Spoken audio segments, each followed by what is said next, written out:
All right, so we are in Be Set Apart, part 19. I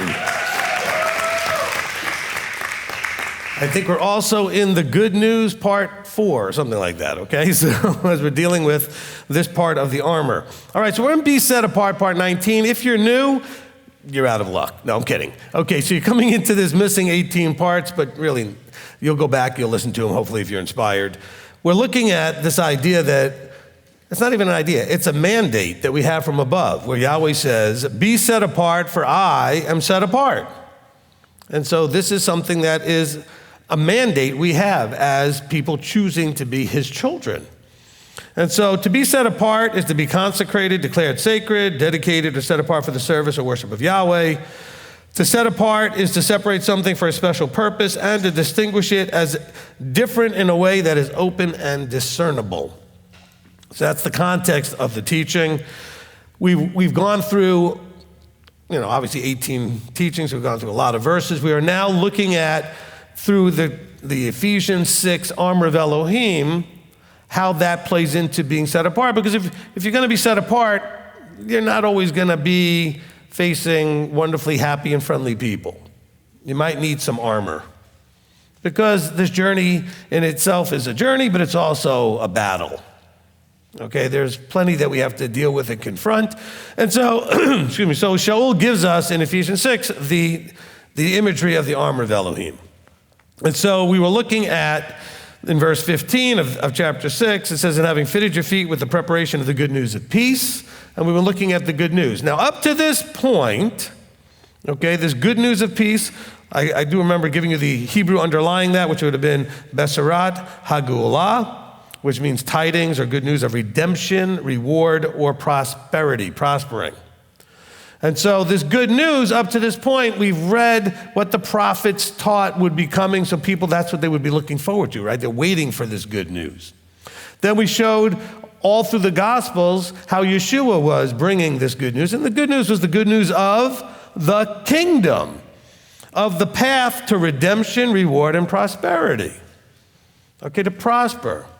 And so the people he was talking to understood that they were not in a place of redemption, reward, and prosperity because they had done some things wrong, or they had neglected to do things that were necessary and required. And so the good news is, well, if you start doing it and fix it, then you can have redemption.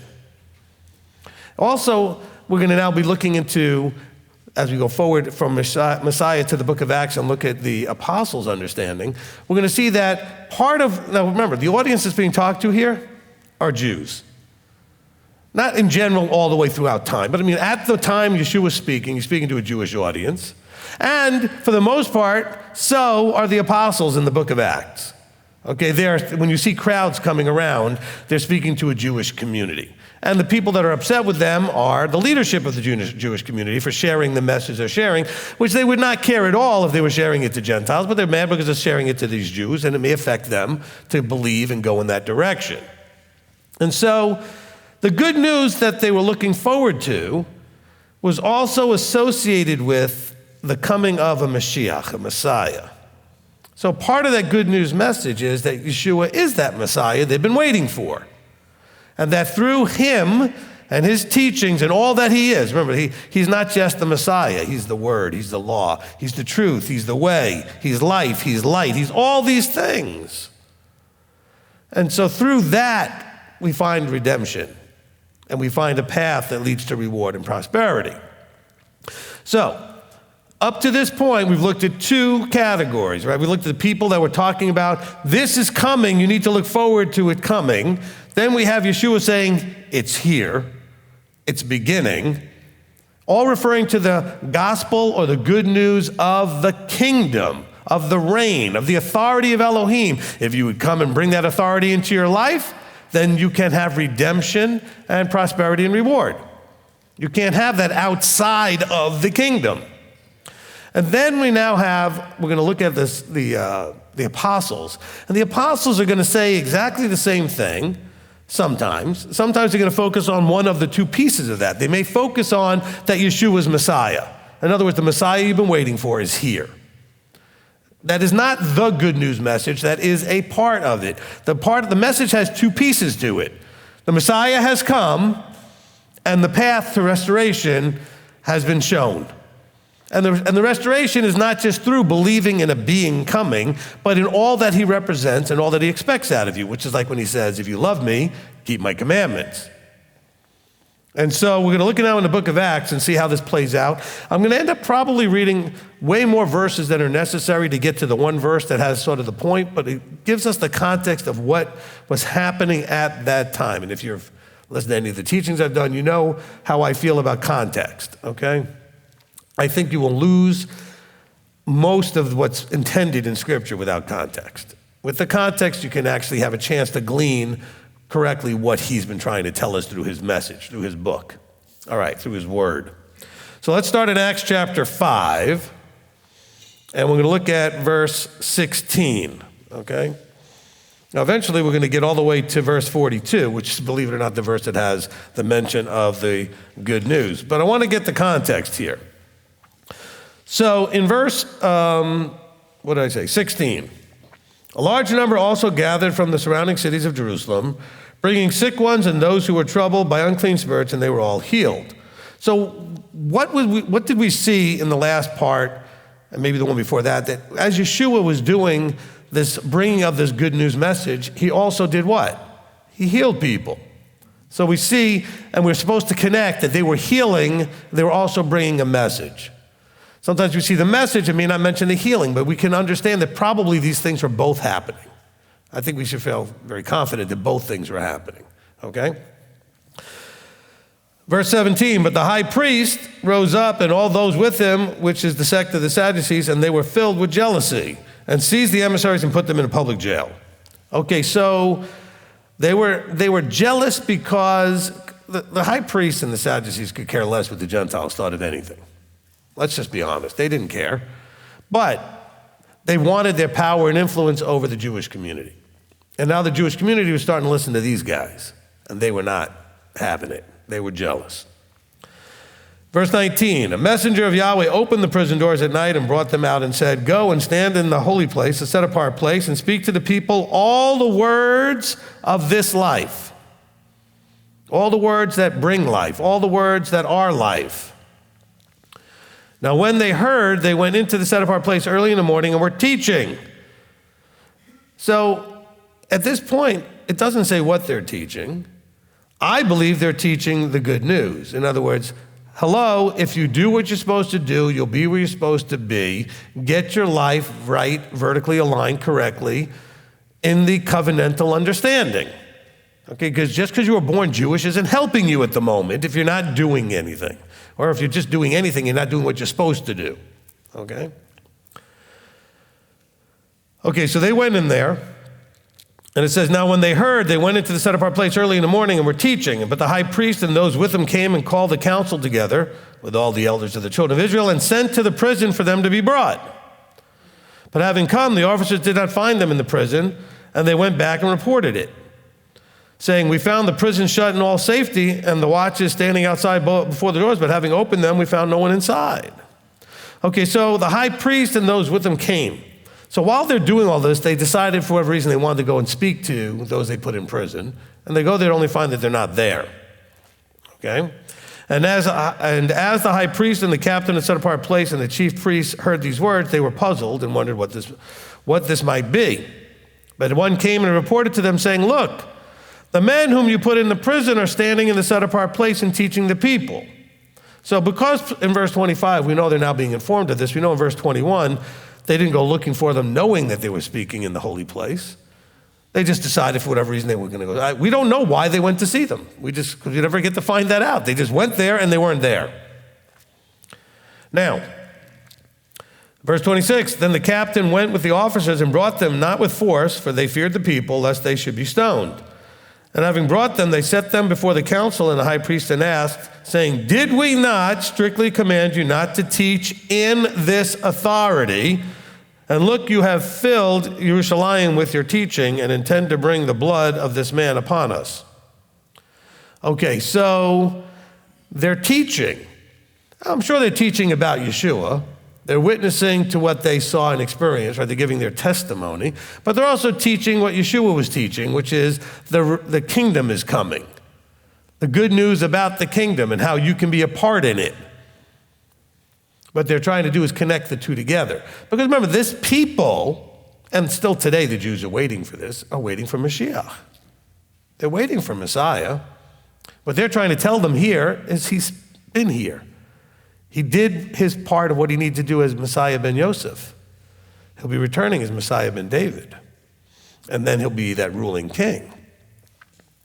But he said, didn't we tell you not to do all this stuff?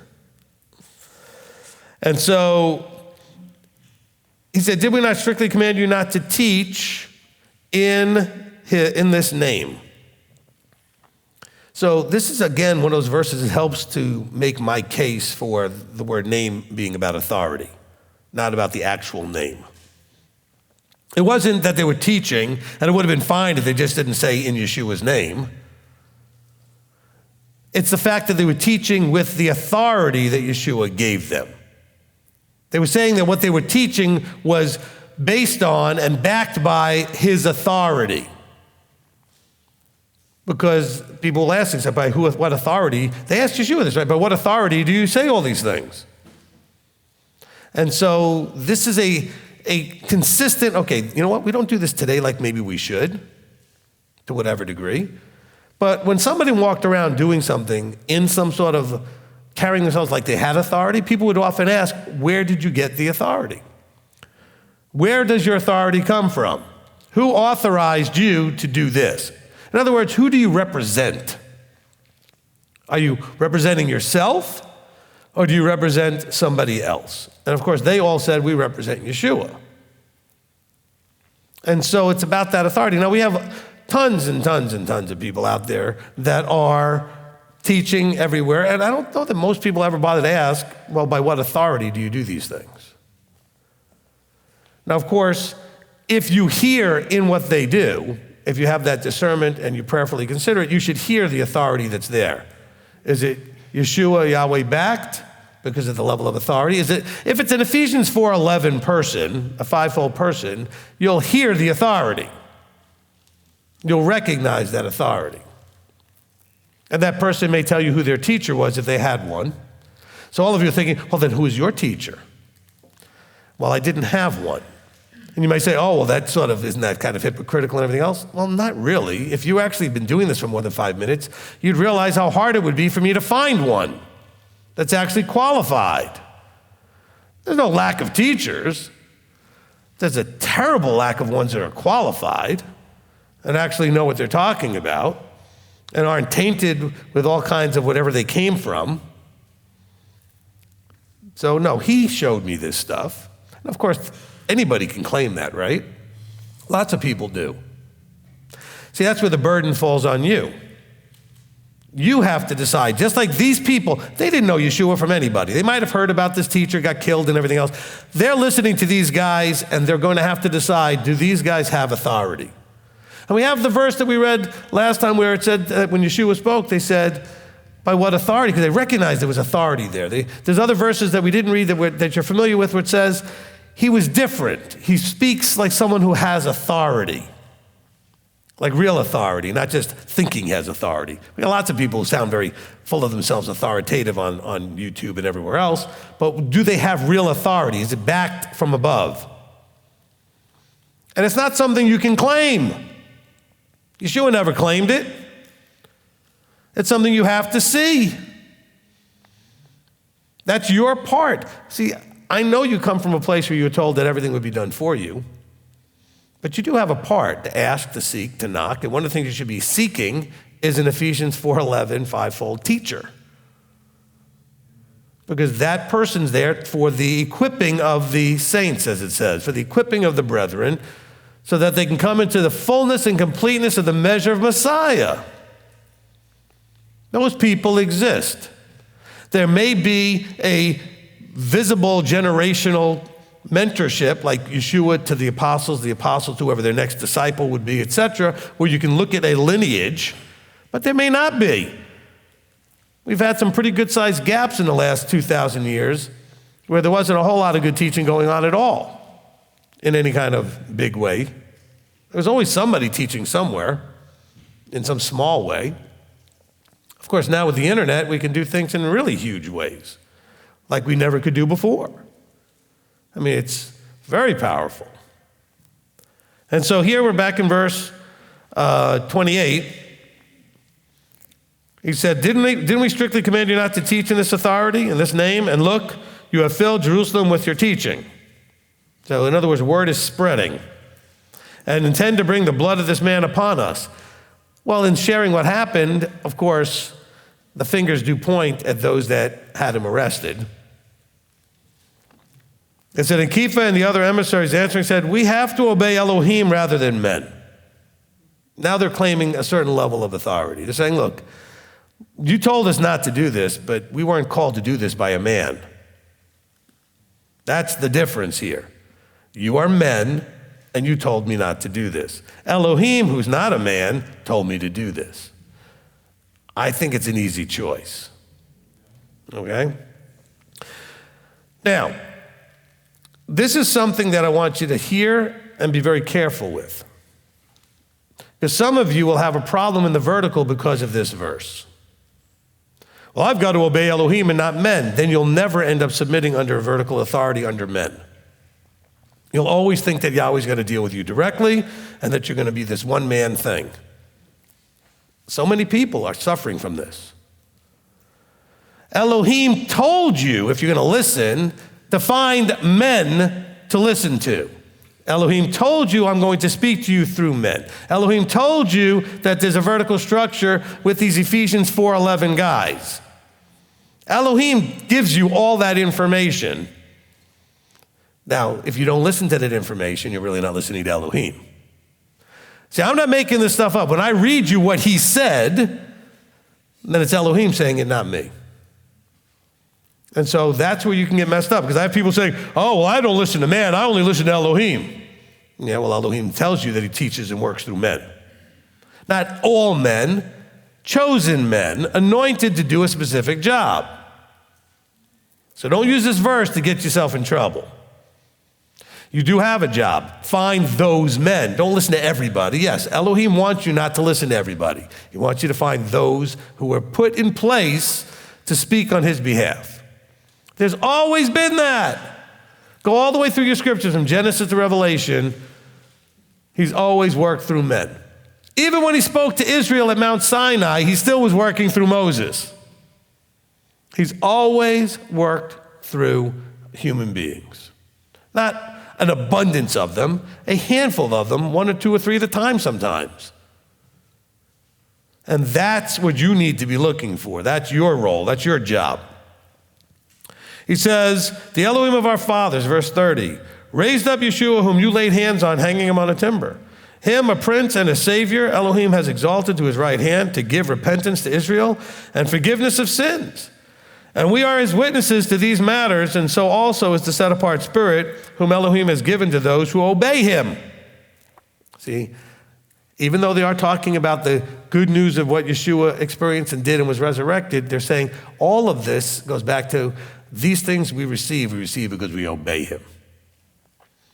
And those hearing, verse 33, right? Those hearing were cut to the heart and took counsel to kill him. See the reaction we tend to have when we don't like what we hear? And what we hear, we know it's truth, it's convicting. They know they absolutely knew they were guilty. And so you either own it or you lash out against it. That's generally what we do, isn't it? We violently react outwardly when we don't want to own. The other problem, of course, is the delusion thing, right? We talk about people generally walking around in life in some sort of level of delusion, where they see the world through a filter that they think they see the world correctly, but they don't. That's a simple definition of delusion. Okay, delusion doesn't mean, like if somebody was in a delusion, you wouldn't know they're in a delusion just looking at them. It's the way they filter the world and see it. If what they're doing and they're filtering and they're looking at the world is not actually correct and accurate to the world, then there's a level of delusion there. Okay? And these leaders were deluded about their power, their position, and what a Messiah should look like. So they could not receive, because if they received, it would burst that bubble. Clinically, one of the normal reactions to a threat to a delusion is the person with the delusion to react in violence, either verbally or physically. And so no surprise, this delusion that these leaders were living in about their role in their reality, which was not reality, they had to defend that delusion. And the best way for them to defend it, I guess in their deluded minds, was to kill any threat to that. Which, by the way, we see throughout history. Governments do it, people do it, religious leaders do it. When there's a threat to the delusion they're trying to either believe in or sell you. There's no standing for that. Now, we do have somebody with a little bit of sense. Verse 34, a certain one in the council stood up, a Pharisee named Gamaliel. Now, Gamaliel was a teacher of the Torah, respected by all the people, and ordered them to put the emissaries outside for a little while, and said to them, okay, he says, let them step outside. I'm going to talk to you. Now, this is a respected man, an elder, okay, a teacher, but this wasn't just anybody, okay? This is Gamaliel. Gamaliel, I believe, was a student of Hillel. All right, so this is a high-level guy who was respected. And this is also Shaul's teacher, because Shaul claims him as teacher in one of his epistles. And he says, listen, men of Israel, take heed to yourselves what we intend to do to these men. In other words, calm down. You're not thinking straight. I'm going to bring some reality into it. For before these days, m.t.o.i rose up, claiming to be somebody. A number of men, about 400, did join him. He was slain, and all who obeyed him were dispersed and came to nothing. After him, Yehuda of Galilee rose up in the days of the census and drew away many people after him, and he also perished, and also those who obeyed him were scattered. In other words, people have claimed to be this Mashiach figure, and have since Yeshua as well. This is not unusual, so calm down. He says, we do have a way to assess this reality or not. How do we assess it? He says, and now I say to you, stay away from these men and leave them alone. Because if this plan or this work is of men, it shall be overthrown and come to nothing like the previous ones. You guys didn't do anything in those other two issues, and they just fell apart on their own. Well, this will too if it's of men. He says, but if it is of Elohim, notice that he still has the optimism that there will be one of Elohim, and he may not look exactly like we expect him to look. We're going to have to learn it by 20/20 hindsight and watch how the fruit of it comes about and not just get all excited and involved in it at the moment. He says, if this is of Elohim, you're unable to overthrow it, lest you even be found to fight against Elohim. He's like, what is wrong with you guys? If this is Elohim's, you're in big trouble potentially. You're fighting against something you can't win anyway. It's just going to get you in trouble. And if it's not of Elohim, it's not going to work anyway. Why do you have to get involved? Why were they involved? They were afraid. Why were they afraid? They were afraid. What were they afraid of? Losing power, losing authority. See, in order to have a right relationship with Elohim, you give up authority. You don't seek authority. You give him all authority. These men were not true leaders of Israel because as true leaders of Israel, they should have also been those that don't desire, seek, or defend their personal authority. It should all be about his authority. Gamaliel understood that. Gamaliel had a ton of authority in respect to the people, but he didn't care about it. He didn't desire it. It wasn't what he was seeking or protecting. He recognized this is I'm just a teacher, and this is Elohim's deal. And if this guy is of Elohim, I don't want to be against him. If he's not, it's going to go away anyway. So who cares? Of course, the men are not smart enough to listen to a guy like Gamaliel. But this is a very powerful thing.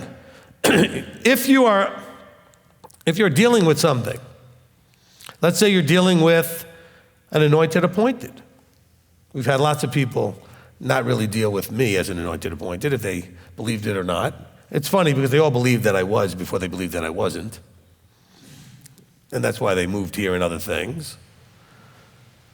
But if I'm not anointed, Elohim will take care of that.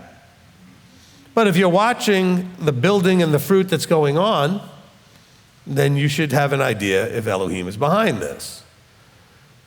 By observation. No elder made some very encouraging and appreciated words during the tithes and offerings part about the respect he has for the way I handle that aspect of things. Well, that's all evidence that you should be accumulating for different things. See, a lot of you accumulate evidence like, well, I don't like the way he talked to me. All right, do you read your scriptures? Do you think everybody always liked the way they were talked to in scriptures? There are some pretty harsh moments. You know, you maggots, Israel, in Isaiah 41 or 43 there, you know. You maggots. They call them maggots. There's some pretty harsh stuff. But yet, it's not about that, is it? It shouldn't be. It's not about how you feel about it. Look at the fruit. Listen to some of the prayer time people that came up and talked about how their lives, through counsel, have borne tremendous fruit.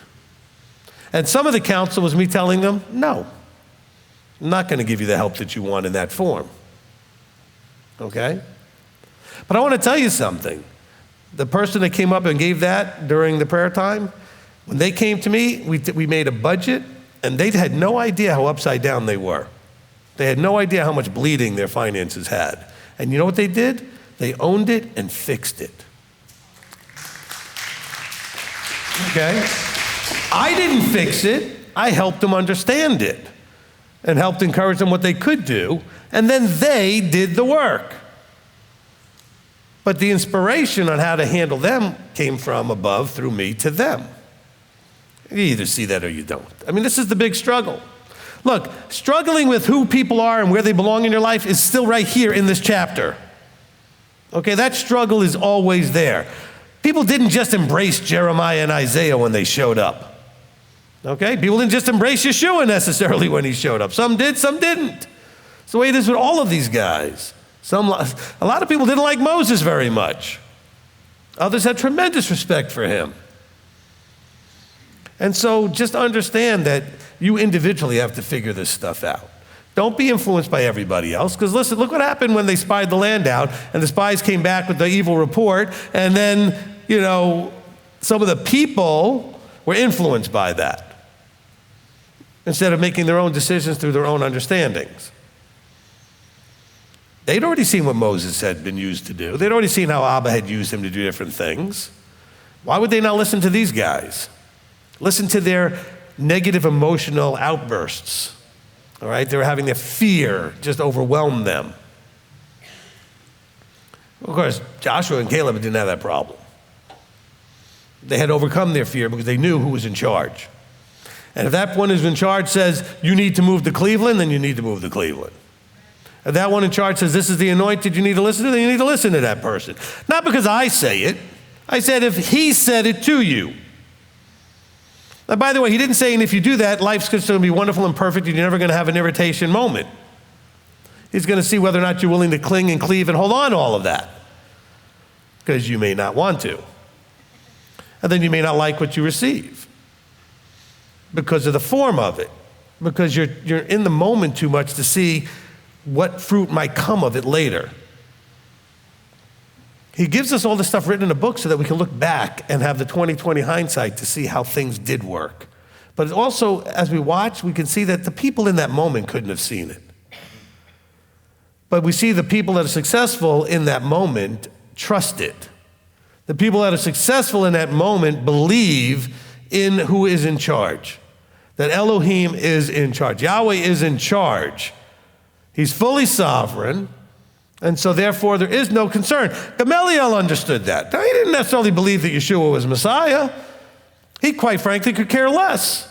He was going to kick back, sit. When I say care less, meaning he cared about Messiah coming. It didn't matter to him whether it was this guy or some other guy. He was going to wait and see what would bear the fruit, that it would really be him or not. He was not going to just jump to an emotional conclusion because he didn't happen to match what he pictured. Look, I can promise you, I am not what most of you pictured you'd ever be sitting in front of. Okay? The things that come out of my mouth and the way I address things, because you're used to people being afraid to say. Okay? You're used to people in front of a mic who are too afraid to say what needs to be said. Oh, you can't talk about that. Why not? It needs to be talked about. People want to know. People have questions. So we talk about what has to be talked about. Look, I know why he put me in front of this mic. Not because I'm a great guy, not because I'm perfect in any way. It's because he knows I will say what he wants me to say without hesitation or fear. That's not bragging. He just created this vehicle to do that. Okay? And there are people that will meet me for the first time or like find my teachings for the first time and send emails like, well, I just pray, because they only heard like 2 or 3 teachings. I just pray that you don't ever stop doing this and don't change and don't. This is the only way I can do this, okay? This isn't something I try to do, I think about doing. This is just what I do. This is who I am and how I do it. And some of you are thinking, but I don't like that as the instrument or tool working on me. But this is the one he gave you. All right, you didn't get to choose. Okay, he gave you, look, I can picture some of the people dealing with Shaul. Shaul was pretty strong. And Kepha had his sort of bipolar moments too, where he could get a little bit, you know what I'm saying?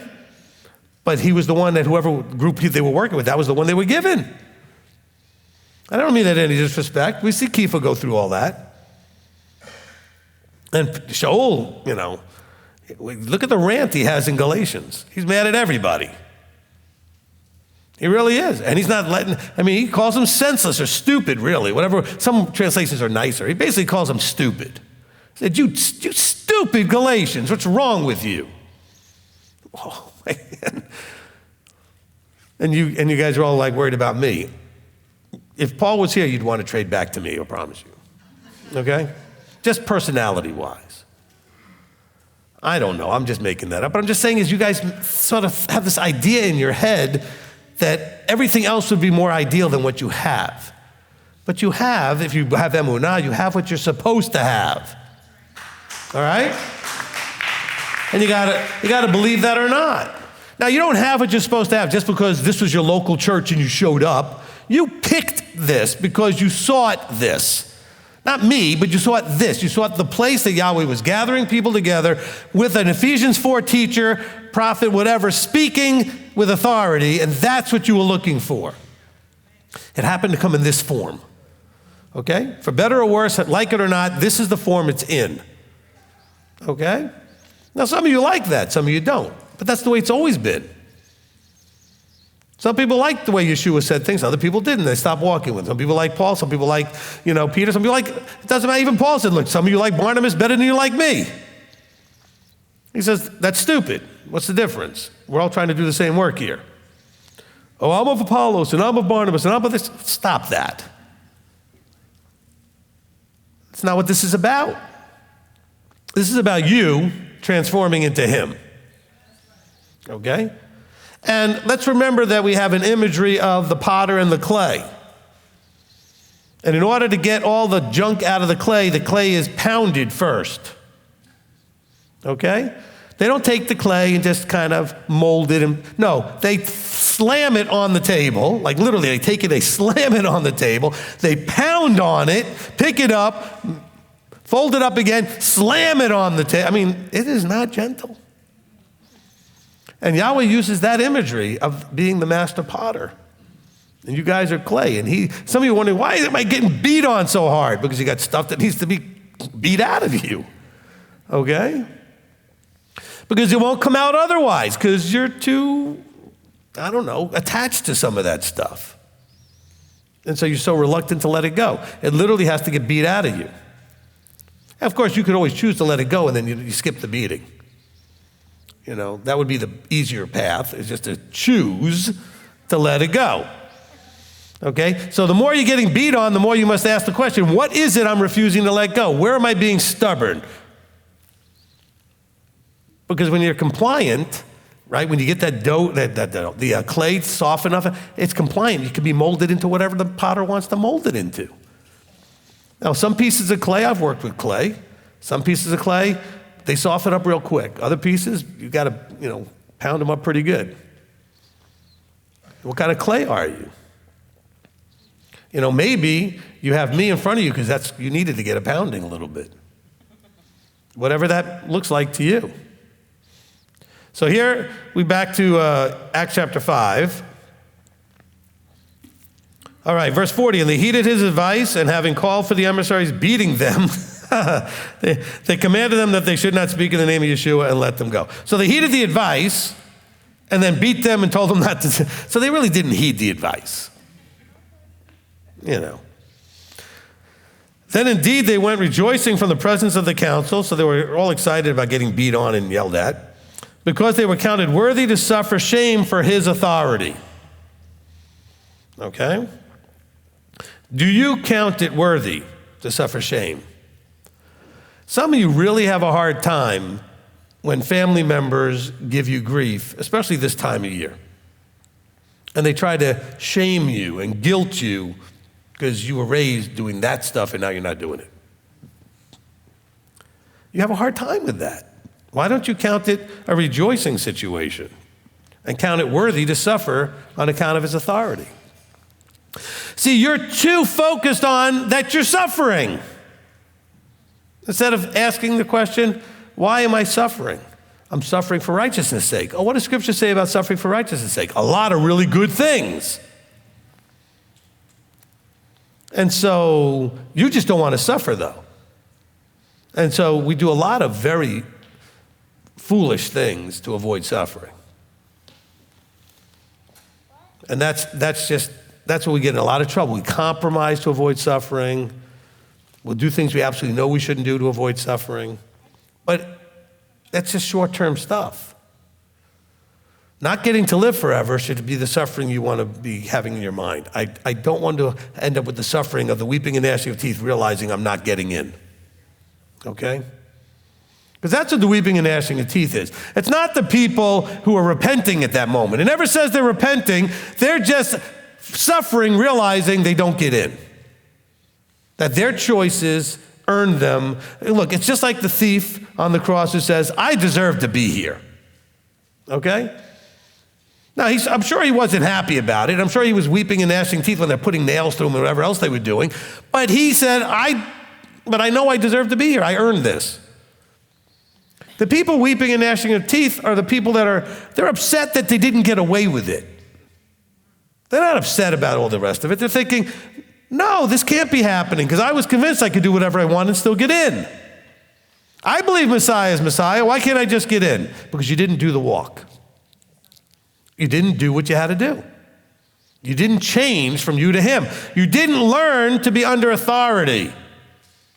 See, I know I keep hitting this thing. The people that give you the great testimonies during like prayer time are the people that have chosen to make the effort, big efforts, to be under authority.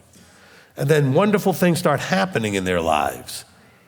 Okay, not because of me as an authority, but because he appreciates that change to be submissive to authority. Because that's the thing he can work with the most. That's clay that's pliable. So you want to know really the biggest problem that makes you really hard clay that he can't mold is self-authority. Submission turns you into very pliable, easy to mold clay. When you let go, all right? Anybody that's ever held a baby and you're trying to have that baby go to sleep, you know there's an incredibly strange but wonderful moment when they let go. And all of a sudden they get heavier. And you can feel them it's like you can feel them release. You know what I'm talking about? Because it's just different. You can feel a lot of tension in them and everything else, and they won't go to bed. Then all of a sudden they just release and let everything go. Then they have peace when they do that, don't they? That's, I think, we're children, the children of Israel. If you could just let go, you'd find peace. Okay, you have to let go. Let go of, I'm not saying do nothing, but let go of that authority. And the authority is, but I don't want to. I don't like it. I want this. I want that. That I stuff. Let go of all that. You'll have lots of peace. You'll be moldable in his hands. You'll be compliant, and you'll be soft enough for him to take you and make you whatever he wants. I mean, that's what you want, isn't it? Right? So it says they indeed went out rejoicing from the presence of the council because they were counted worthy to suffer shame for his name. And now we finally get to the verse 42. And daily in the set-apart place, in every house, they did not cease teaching and bringing the good news, Yeshua the Messiah.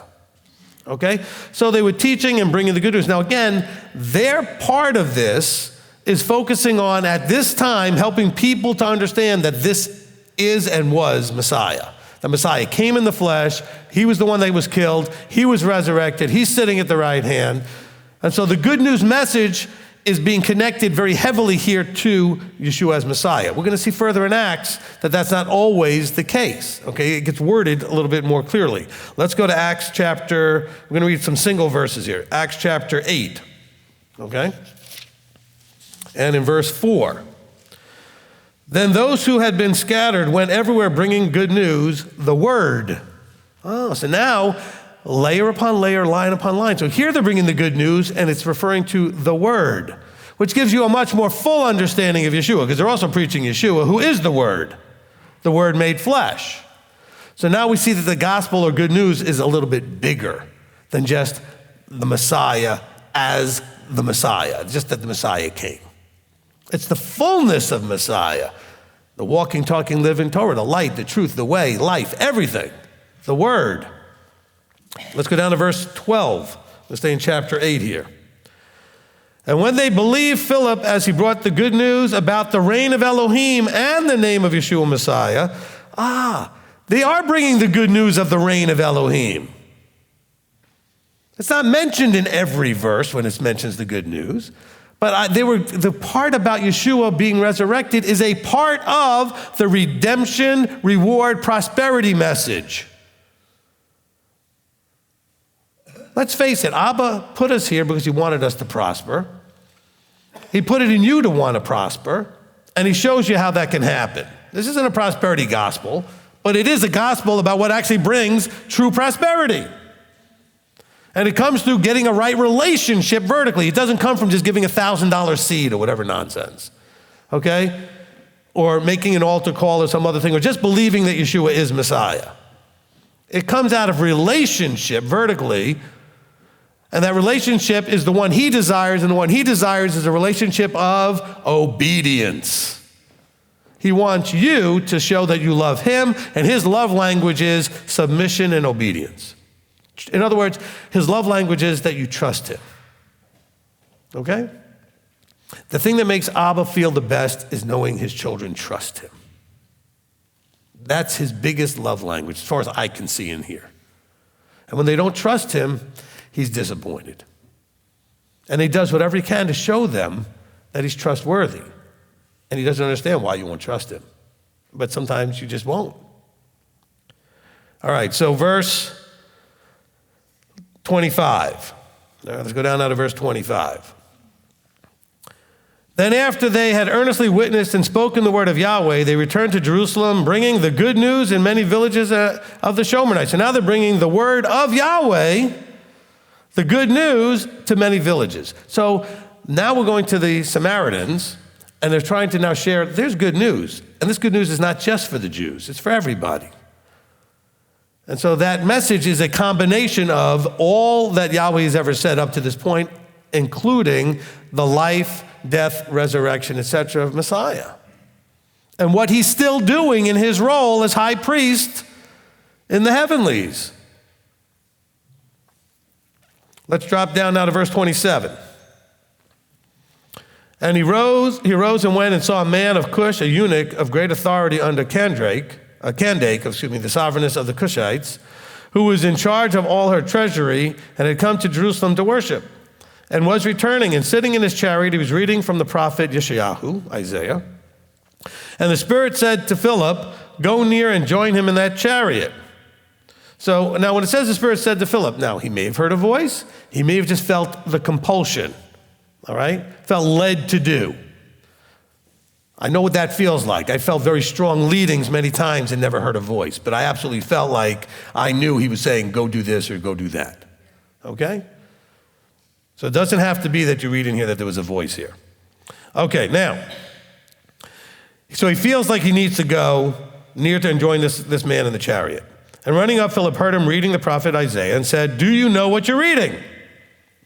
And he said, "How am I able unless someone guides me?" And he called Philip near to come up and sit with him.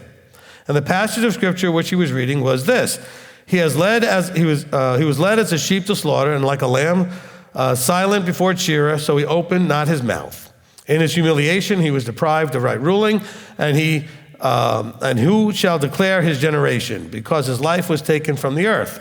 And the eunuch answering Philip said, "I ask you, about whom does the prophet say this, about himself or about some other?" And Philip, opening his mouth and beginning at this scripture, brought to him the good news of Yeshua. He showed where Yeshua is part of this good news. And as they were going on the way, they came to some water, and the eunuch said, "Look, water, what hinders me from being immersed?" And Philip said, "If you believe with all your heart, it is permitted." And he answering said, "I believe that Yeshua Messiah is the Son of Elohim." What verse do I want to go to? That's it, 38. And he commanded the chariot to stand still, and both Philip and the eunuch went down into the water and he immersed him. Okay, so I wrote a few things down for myself, just a reminder here. So a part of the good news that we should appreciate as the good news is that the eunuch recognizes is that you are supposed to have someone to guide you. And the good news is that there are guides. And that's what Paul was talking about in Ephesians 4:11. Okay? This eunuch, who is a smart guy, you don't get to be high in guarding the treasury of some high queen something or other if you're not smart and qualified and, of maturity, etc. And this man recognized, I need a guide. I'm not cocky enough and arrogant enough to think I can figure everything out myself. He said, "How am I able to unless someone guides me?" Verse 31. And so he then recognized, after talking to Philip, that he needed the guidance, that Philip is explaining these things to him, and he understands now how he connects him now to Yeshua Messiah. And then he sees the water and says, okay, so what hinders me then from going ahead and getting baptized, immersed? So what hinders? What hinders him from making this change of status? Well, it's always the same thing. What does Abba expect of you? Deuteronomy 6, when we talk about the V'ahavta, he expects us to believe, to love, to do with all. Everything is with all, believing with all your heart. Because to love him, why would you love him if you didn't believe? But you believe who he is, that's why you love him with all your heart. So he wants, in order to go and get immersed, that you understand the relationship that immersion's about. It's not immersion just because you came to understand Messiah is Messiah. Because church may say that that's what this immersion is all about. Oh, you came to accept Messiah, you have to go in the water. No, he came to understand Messiah in the full context of the scripture, and he needed to covenant. And he understands Yeshua's role in the covenant. And so he said, I need to go in the water. So when he says what is required here, it's what's always been required. It's covenanting. You must basically believe, trust, etc., and obey whatever he says, right? That's the covenant was, you will do whatever I say, right? You agree to do whatever my voice says. And I'm sure that one of the things that Philip taught him was that Yeshua is the voice. He's the voice of Elohim. And so we obey. Let's go to chapter 10, verse 34.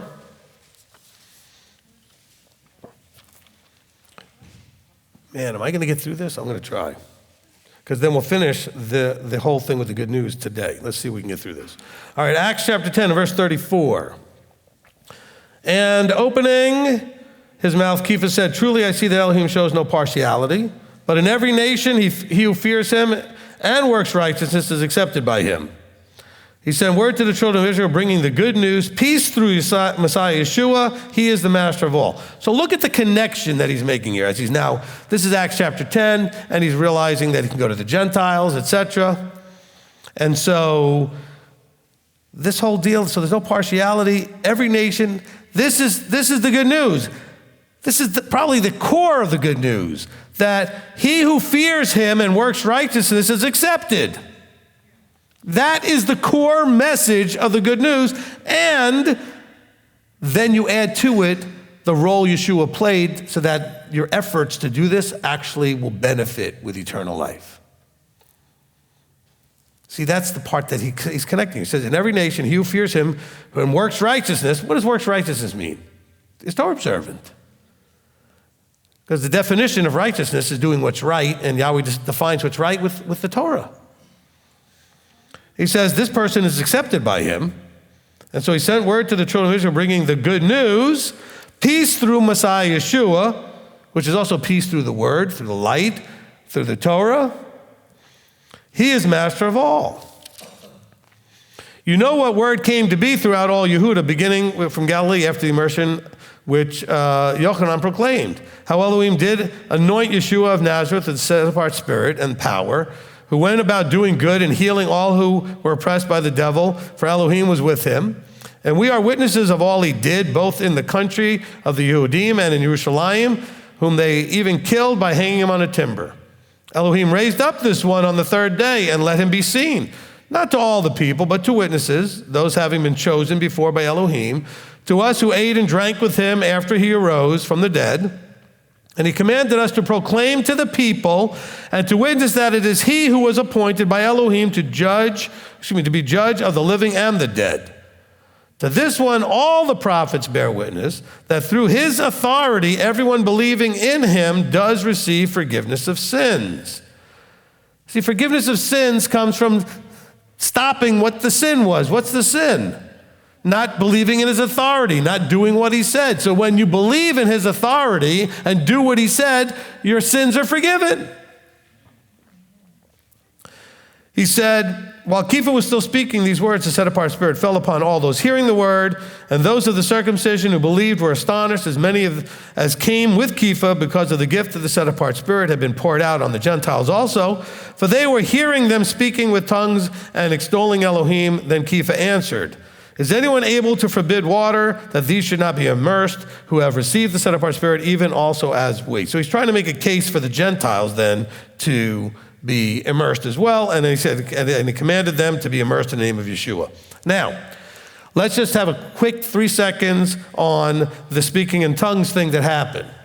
This is consistent with Acts chapter 2. This is not what Paul was talking about necessarily in 1 Corinthians. This is a hearing miracle like the one in Acts chapter 2.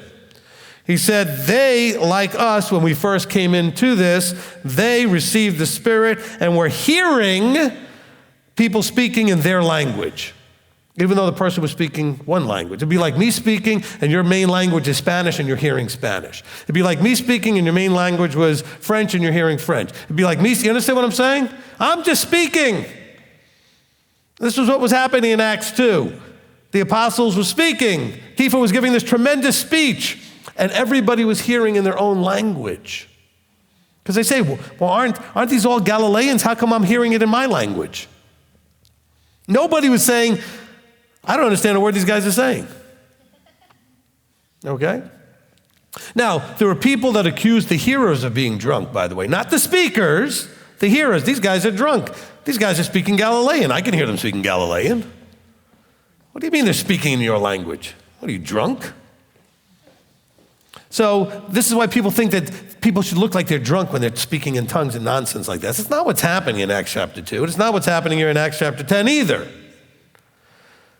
As a sign in this very special moment of transferring this or unlimiting this from being limited to the Jews to now opening up to the Gentiles with Peter right there, this is a miracle to show this happened in Acts 2. It's happening here too because you're all on the same ground. There's no hierarchy here where this is a lesser event. So they got the hearing miracle as well. Okay? All right.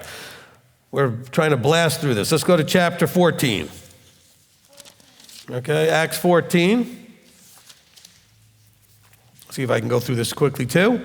And it came to be, verse 1, in Iconium, that they went together into the congregation of the Jews, of the Yehudim, and spoke in such a way that a great number of both Yehudim and Greeks believed. But the Yehudim who would not obey, see the problem? The ones who would not obey. Obey what? The people speaking? No. Obey what the people were speaking about. Stirred up the Gentiles and evilly influenced their beings against the brothers. So they remained a long time speaking boldly in the name of the Master, who was bearing witness to the world of his favor, giving signs and wonders to be done by their hands. And the crowd of the city was divided, and some sided with the Yehudim and some with the emissaries. But when a move took place by both the Gentiles and the Yehudim with their rulers to mistreat and stone them, they became aware of it and fled to Lystra and Derbe, cities of Lycaonia, and the country round about. And they were bringing the good news there.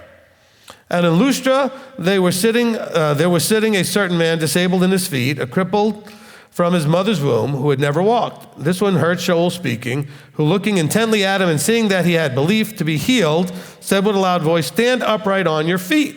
And he sprang up and began to walk. And when the crowd saw that Shaul had what he had done, they lifted up their voices, saying in Lycaonian, "The mighty ones have become like men and come down to us." And they called Barnabas Zeus and Shaul Hermes, since he was the chief speaker. And the priest of Zeus, being in front of their city, brought oxen and wreaths to the gates and wished to offer with the crowds. So they thought these guys were of the Greek mythology, okay? And when the emissaries, Barnabas and Shaul, heard this, they tore their garments and ran in among the crowd, crying, saying, "Men, why are you doing this? We also are men with the same nature as you, bringing to you the good news." Now here we listen to the good news. Bringing to you the good news, Yeshua is the Messiah. Is that what he says? No, but he does say it, but just not that way. He says, to turn from these worthless matters to the living Elohim, who made the heaven and the earth and the sea and all that is in them, who in the past generations allowed all the nations to walk in their own ways, though indeed he did not leave himself without witness, doing good, giving us rain from heaven and fruit-bearing seasons, filling our hearts with food and gladness. In other words, he's trying to connect them to the good news that there is a real Elohim, the one true Elohim, of which Messiah is the son of that living Elohim and Messiah. But he's saying the good news is to turn from fruitless, worthless matters. In other words, you came to bring these offerings to me thinking I'm a Greek god. That's a worthless act. It's not going to get us anywhere. Okay? I'm not a Greek god, and even if I was, that wouldn't do anything. Okay? It's all, you're doing worthless things. And so the good news is, you ready? There are things that have worth you could be doing. And Yeshua teaches us those things that have worth, that will accomplish what you want and hope for and desire, that will bring about the abundance, the peace, the healing, the joy, all the things you want. There is a way to do things that have worth and value to bring about those things. So that's the good news. Okay, and then he says, even with these words, they still had difficulty in stopping the crowds from offering to them. I mean, they weren't ready. They weren't listening yet, right? Let's go to chapter 15. Acts 15, verse 1. All right. And certain men came down from Yehuda, and they were teaching other brothers, unless you are circumcised according to the practice of Moshe, you are unable to be saved. So when Shaul and Barnabas had no small dissension and dispute with them, they arranged for Shaul and Barnabas and certain others of them to go up to Jerusalem to the emissaries and elders about this question. So let's first understand what is happening here in verse 2. What's happening in verse 2 is Deuteronomy 17. Okay, there's a dispute, and they're going to the leaders to have that dispute settled. Okay? So being sent on their way by the assembly, they passed through Phoenicia and Shomron, relating the conversion of the Gentiles, and they were causing great joy to all the brothers. And having arrived in Jerusalem, they were received by the assembly and the emissaries and the elders, and they reported all that Elohim had done with them. And some of the believers who belonged to the sect of the Pharisees rose up saying, it is necessary to circumcise them and to command them to keep the Torah of Moshe. And the emissaries and elders came together to look into the matter. And when there had been much dispute, Kepha rose up and said to them, men and brothers, you know that a good while ago Elohim chose among us that by my mouth the Gentiles should hear the word of the good news and believe. The word of the good news and believe. Now we know much more fully what that means, right? And Elohim, who knows the heart, bore witness to them by giving them the set-apart spirit, and as also to us, and made no distinction between us and them, cleansing their hearts by belief. Now then, why do you try Elohim by putting a yoke on the neck of the taught ones, which neither our fathers nor we were able to bear? But through the favor of Master Messiah Yeshua, we trusted to be saved in the same way as they. All right, let me stop there for a second. So what's going on here? There's a dispute. Now, I believe the dispute was over, based on what James ends up saying, I believe the dispute was over the timing of circumcision, not whether or not to circumcise. Okay, if there was actually a discussion here about circumcision no longer being necessary, we would have had a much bigger problem. I believe what was happening was the Jews, and today they're no different, they really don't want anybody coming in. They're not looking for converts. They're not proselytizing the Gentiles. The only proselytizing to do is amongst themselves into the various sects. So the Orthodox will try to get you to come to them or this one or that one. But they're only proselytizing other Jews.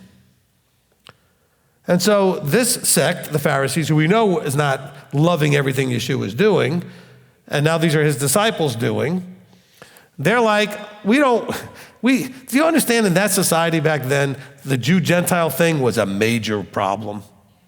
And in every early first century congregation, it was a major problem, okay? I mean, it would be like a whole bunch of black people coming into a white church in 1960, okay?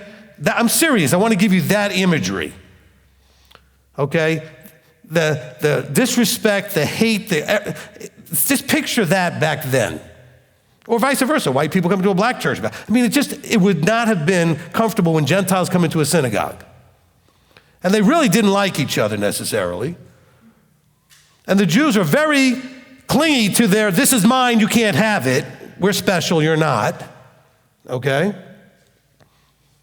And so, who's going to circumcise and then find out what it's all about? That's a brilliant move, really.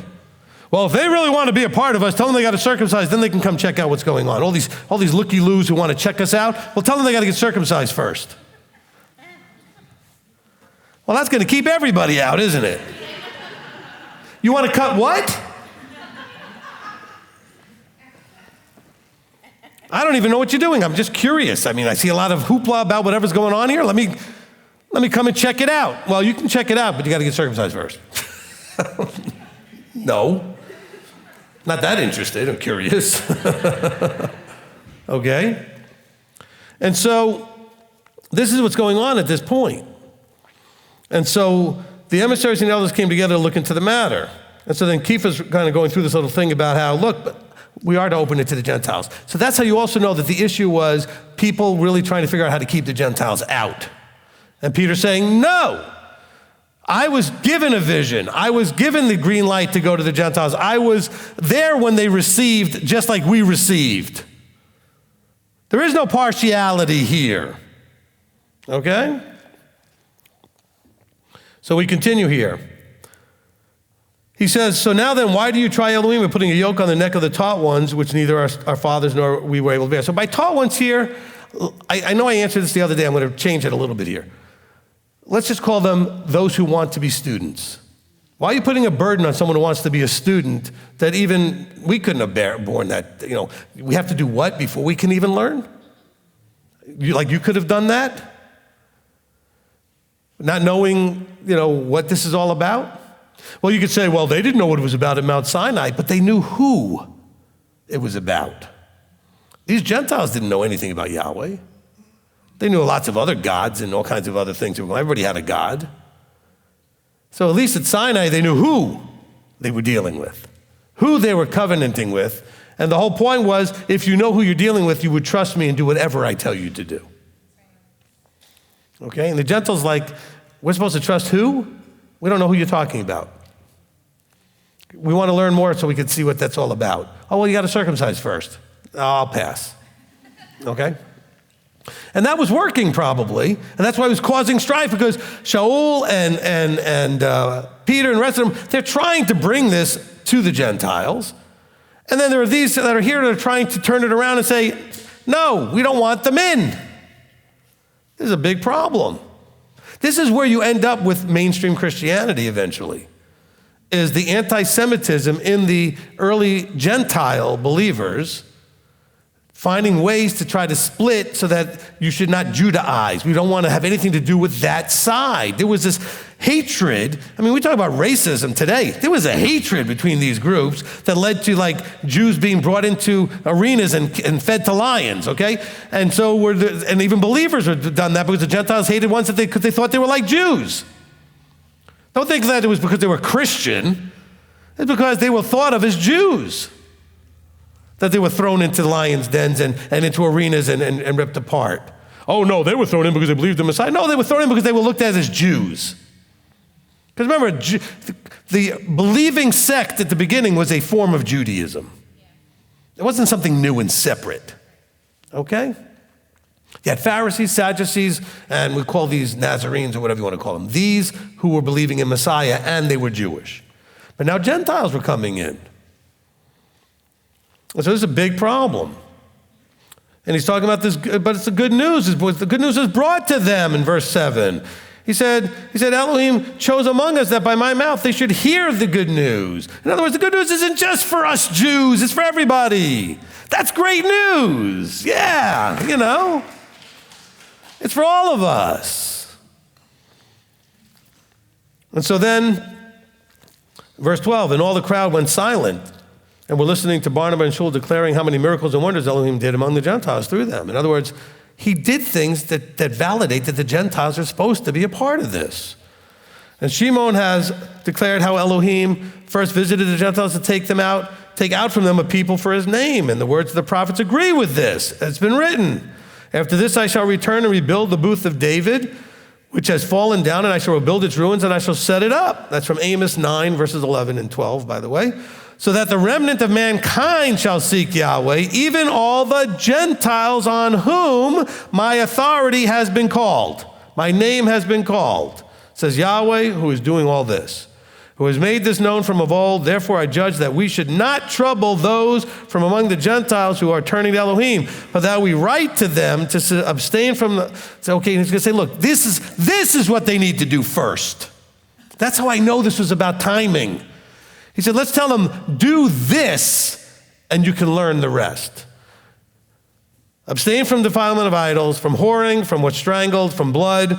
For from ancient generations Moses has in every city those proclaiming him, being read in the congregations every Sabbath. In other words, they're going to have opportunity to hear this and learn this, but they have to have some guidance. So what's this guidance he gives?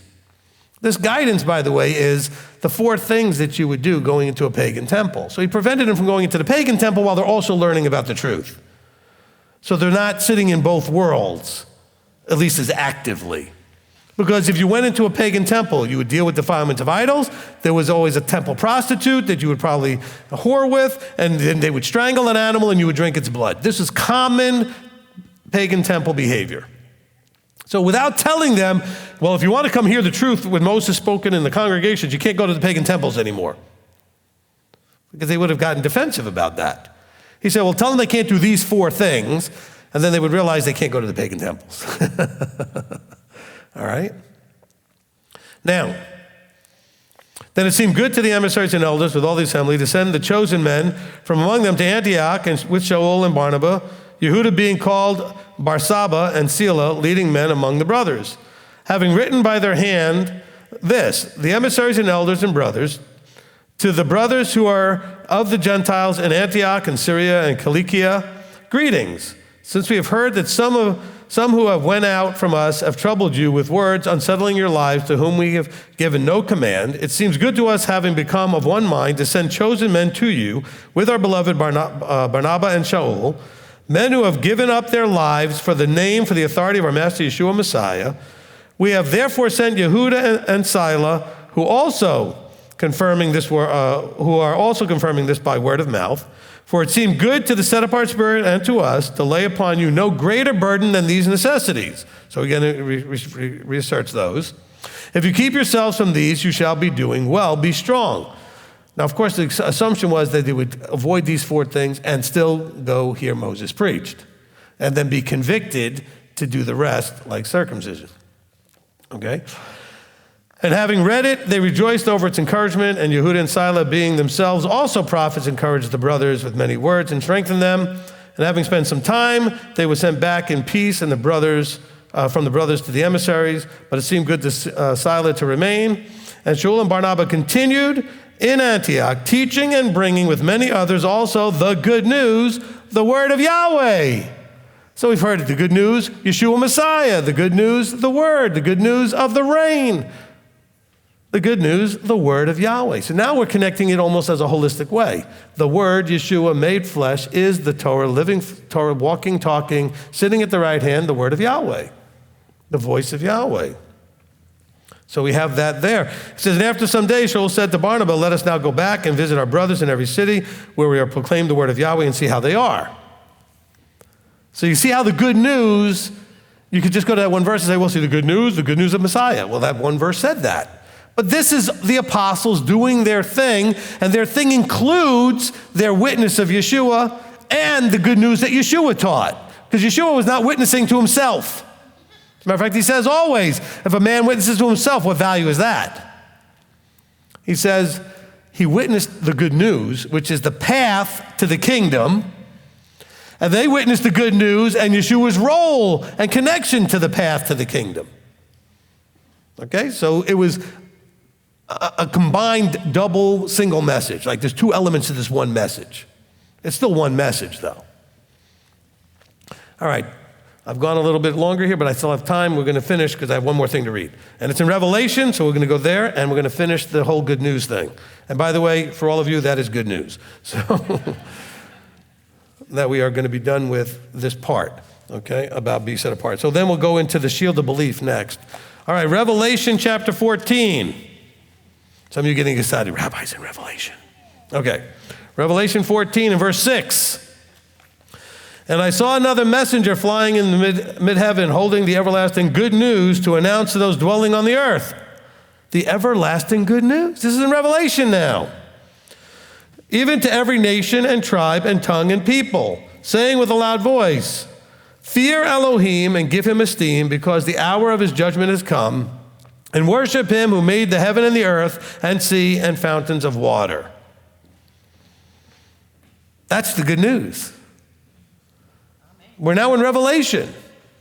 And this is how they summed it up. He says, they're holding the everlasting good news to announce. So what did they announce? They said with a loud voice, fear Elohim. Because it's the beginning of understanding. It's the beginning of knowledge. It's the beginning of wisdom. Listen to the fear of Yahweh teaching. It's the starting point. Look at Deuteronomy 10:12. And now Israel, what does Yahweh expect of you? Step one, fear him. It says, fear Elohim and give him esteem, give him honor, give him glory. Because the hour of his judgment has come, he says, and worship him who made everything. So hopefully we're starting to see, as we are, now let's tie this back to the set apart thing. We are supposed to be, he says, be set apart as I am set apart. And in order to be set apart, we have to do certain things. And the good news is that doing them will bring what we want, eternal life. Doing them will bring redemption. Doing them will bring reward. Doing them will bring prosperity. Oh, you're talking about that works thing again? Yes, I am. I'm not afraid to say it. Yahweh's obsessed with it. He wants you to do what he says. Can we call those works? He wants you to not do what he says don't do. That's a work too. Sometimes it takes an effort not to do something you want to do that he says no. Well, let's understand where works fits into this. Works does not bring salvation. Works brings the reward, redemption, etc., that salvation made available to you. Salvation simply means you now have the opportunity to live forever. Without it, there was no opportunity. You would just die because you sinned. You were worthy of death. You did what you did. End of story. But your works are what brings the reward. We're told over and over. I say this all the time. It says, verse after verse, you will reap what you sow. Yahweh will not be mocked. What a man reaps, he sows. What he sows, he reaps. It goes same thing. You're going to get what you did is going to bring a reward or whatever that element is. It's going to bear some sort of fruit. Paul tells us in Romans 2, okay, you will reap what you sow. He says you will be judged according to your works, is literally what he says. In Romans 2, he says, you will be judged according to what you do. Doesn't that sound fair? Because a lot of people say a lot of things. Anybody know any people in your life, in the history of your life, that said a lot of things and didn't walk what they said, didn't walk the talk? Oh, they sounded all good out here, and then behind the scenes or later, you saw them doing the opposite, not actually doing what they said. A lot of people that are all talk, no walk. But you're going to reap according to your walk, not according to your talk. Okay? Your talk doesn't get you anywhere. It's what you do that matters. Stop being afraid of works. Just look at it in the right way. Works are your expression of love to him. Works are your submission to him. Works is what transforms you into him. Works is the fruit of the Spirit in you. And then you have a system out there that's completely against works. And what do you do when you come? I never was a mainstream Christian person, so I don't know. I guess if I was there, I'd have to ask the question. Okay, I'm here. What do I do? Nothing. What do you mean nothing? Well, Yeshua did it all for you. Okay. There's got to be more. Because I'm not happy right now. That's why I'm here. People come because they're not happy. I'm miserable. I'm not finding success in my life. I'm not prospering in my life. I feel all these negative things going on. What do I do? Well, just accept Messiah. Okay, I accepted him. Nothing's changed. My bank account's still the same. My relationships are still the same. My health is everything's still the same. Because you have to understand there's a lot more to this picture. Okay? This is part of why when people go to church, they have to go to a church that's going to pump them up or scare them to death. Because otherwise, they're not doing it because they're actually getting anything out of it. They're getting rah-rahed and pumped up, or they're getting smacked and scared, and they're running from what they're afraid of. And yet, we're not transforming. And they all know we're supposed to transform and conform into the image of the Son. That sounds like a lot of work to me. Oh no, he's going to wave his magic hand and you're just going to be transformed. No, I don't think so. Okay? So, we are to be set apart. That's going to take work. It's going to take the armor. And it's going to take us fully doing what it says in the armor with the good news, which is to equip our feet with the good news of peace, the good news that brings peace. Not the good news about peace, the one that brings peace. The good news that is the cause of peace, that brings shalom into your life. That good news. Because a lot of you came into this walk and there was not a lot of peace in your life. And then once you started embracing the walk, you should have gotten more and more peace. Now, certainly a lot of turmoil comes out of it too, as people don't love what you do. But even with that turmoil, you still have more peace than you had before. The turmoil might try to distract you from the fact that you have more peace than you had before, but you still have more peace than you had before. And now you understand the reason for the turmoil, which also brings you a level of peace. Because when you have a lot of chaos and turmoil and you don't know what's causing it, there's no peace. There's just turmoil. But when you have it and you understand why it's there and what's causing it, and that it was scripturally predicted that it would happen to you, there's a certain level of peace.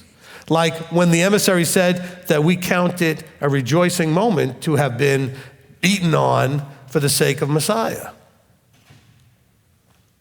And so they had peace, but they had just gotten beaten, scolded, embarrassed in public and everything. And yet they had peace. That's incredible. That's the above stuff coming into the below. Let's go ahead and pray. Father, we come before you. And Father, we are just so excited about the good news. We're excited that the good news is going to show us and encourage us about being set apart. Because being set apart will reap the fruit, the peaceable fruit that comes from submission to you. It's going to bring us to that place where we can hear the words, well done, good and trustworthy servant. Not well believed, good and trustworthy servant. It's going to bring us to the place where we can rule and reign with you, that we can have every tear wiped away and have nothing but joy and peace. And so we know that in this life, in this world, we're not going to have that every moment, but we trust and fully believe in who you are and what you're doing and what you expect from us. And so, Father, as we equip ourselves with the armor and the pieces of the armor that we've discussed so far, we do so with full trust, belief, and confidence that this is your desire and will equip us with what we need to make this journey all the way to the end. So, Father, we thank you, we praise you, and we give you all glory and honor in the name above all names, Yeshua our Messiah. Amen. Amen.